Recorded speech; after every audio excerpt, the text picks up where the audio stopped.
గల్లీ నుంచి ఢిల్లీ వరకు ఒక్కటే మాట చెప్తున్నా, రాజకీయాలు పీకనికి చేస్తుండ్రా. మనిషికి ఏదైనా బాధ కలిగితే మనిషి దగ్గరికే వస్తాడు. గిది నా పరిస్థితి అని చెప్తాడు. కుక్కల దగ్గరికి, నక్కల దగ్గరికి, గాడుల దగ్గరికి వెళ్ళడు. అర్థమైందా? నేను సెక్యూరిటీ గార్డ్ ఉద్యోగం చేస్తున్నా. ప్రతి నెల 2,000 రూపాయలు అనాథలకు సాయం చేస్తున్నాను.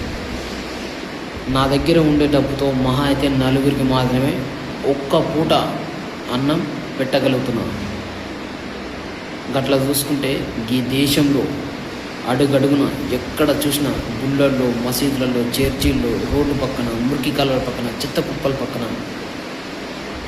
ఒక్క పూట భోజనానికి నానా అవస్థలు పడుతూ ప్రతిరోజు చస్తూ బ్రతుకుతుండ్రు, నరకం చూస్తుండ్రు. గాలని ఎవ్వడు పట్టించుకోడు, ప్రభుత్వాలు పట్టించుకోదు.